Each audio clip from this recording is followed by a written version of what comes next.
안녕하세요. 오늘은 우리 모두가 어릴 적 한 번쯤은 품어봤을 법한 질문, 그리고 어쩌면 지금도 가슴 한켠에 남아있을지도 모르는 질문에 대해 이야기해 보려 합니다. 바로 엄마는 왜 늘 마지막 밥을 먹었을까? 하는 질문입니다.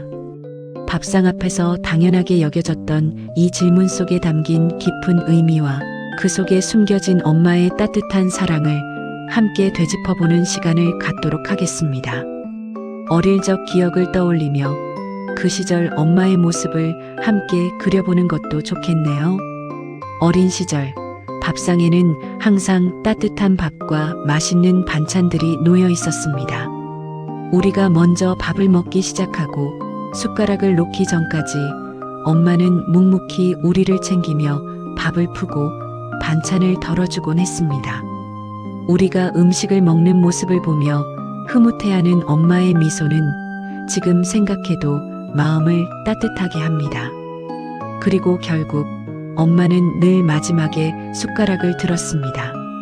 우리가 다 먹고 난 뒤 남은 밥과 반찬을 드시는 엄마의 모습은 어쩌면 당연한 일상이었기에 우리는 그 이유에 대해 깊이 생각해 본 적이 없을지도 모릅니다.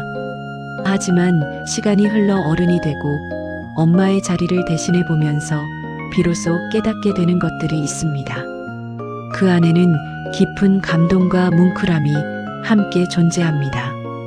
엄마가 마지막에 밥을 먹는 이유는 단순히 배고픔 때문만은 아니었을 것입니다. 그 안에는 수많은 이유와 헤아릴 수 없는 사랑이 담겨 있습니다. 가장 먼저 떠오르는 것은 가족을 위한 헌신입니다. 자녀들이 먼저 배불리 먹고 남은 밥을 먹는 것은 엄마가 자신의 배고픔보다 가족의 만족을 우선시했음을 보여주는 가장 기본적인 표현입니다. 혹시라도 아이들이 음식을 남기지 않도록 또는 더 먹고 싶어 하는 아이들에게 조금이라도 더 주기 위해 자신의 식사를 미뤘을 수도 있습니다. 아이들이 좋아하는 반찬을 더 챙겨주고 맛있는 것을 먼저 먹게 하는 엄마의 마음은 세상 모든 어머니들의 공통된 마음일 것입니다. 다음으로 경제적인 이유도 간과할 수 없습니다. 과거에는 식량이 넉넉하지 않았고 특히 어려운 시절에는 식량, 배급이 제대로 이루어지지 않는 경우도 있었습니다.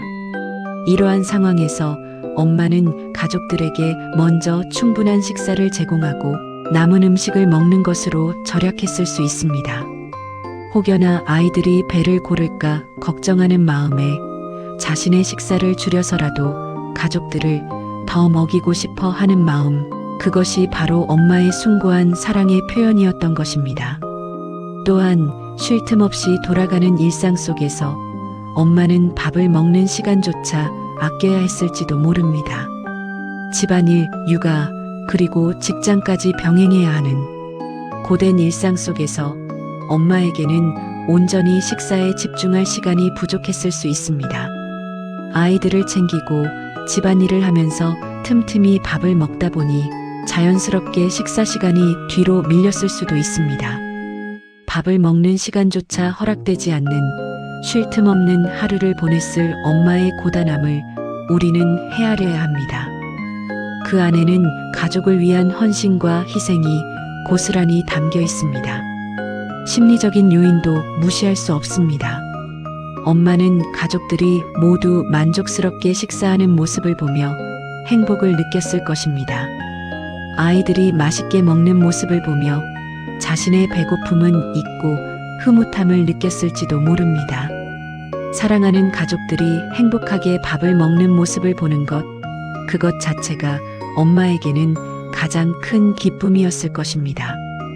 자신의 희생을 통해 가족의 행복을 만들어내는 것, 그것이 엄마에게는 삶의 원동력이자 가장 큰 보람이었을 것입니다. 하지만 이러한 엄마의 행동이 항상 긍정적인 결과만을 가져온 것은 아닙니다.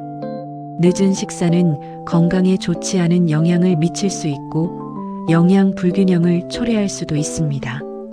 특히 엄마는 자신의 건강을 돌볼 부족했기에 더욱 건강에 취약했을 수 있습니다. 또한 엄마는 자신의 감정을 제대로 표현하지 못하고 억눌린 채 살아갈 수도 있습니다. 자신의 욕구를 제대로 충족시키지 못하면 결국에는 무력감이나 우울감을 느낄 수도 있습니다. 이러한 문제점들을 인지하고 엄마의 건강과 행복을 위해 우리가 할 수 있는 일들을 찾아야 합니다. 따라서 우리는 엄마의 희생과 헌신에 깊이 감사하는 마음을 갖는 동시에 엄마가 건강하고 행복한 삶을 살 수 있도록 돕는 노력을 해야 합니다. 엄마에게 충분한 휴식을 주고 영양가 있는 음식을 챙겨주는 것은 물론 엄마의 감정을 이해하고 공감해주는 것이 중요합니다. 엄마 괜찮아요? 라는 따뜻한 한마디와 진심 어린 위로가 엄마에게는 큰 힘이 될 수 있습니다. 엄마의 이야기를 들어주고 함께 시간을 보내는 것 또한 중요합니다. 엄마의 고충을 이해하고 함께 나누는 시간을 통해 우리는 더욱 끈끈한 가족애를 느낄 수 있을 것입니다. 이제 우리는 엄마는 왜 늘 마지막 밥을 먹었을까? 라는 질문에 대한 답을 조금 더 깊이 있게 이해하게 되었습니다. 그것은 단순히 식사 습관이 아니라 엄마의 무한한 사랑과 헌신, 그리고 가족을 위한 희생의 표현이었던 것입니다. 오늘 저녁 엄마와 함께 밥을 먹으며 그동안 하지 못했던 이야기들을 나눠보는 것은 어떨까요? 엄마의 따뜻한 밥 한 그릇 속에 담긴 사랑을 다시 한번 느끼고 감사의 마음을 전하는 시간을 가져보시길 바랍니다. 엄마는 우리에게 세상에서 가장 소중한 존재입니다. 그리고 엄마의 사랑은 영원히 우리 마음속에 남아있을 것입니다. 이 영상을 시청해 주셔서 감사합니다. 여러분의 가정에 늘 행복이 가득하길 바랍니다. 그리고 세상 모든 어머니들께 존경과 감사의 마음을 전합니다. 엄마 사랑해요.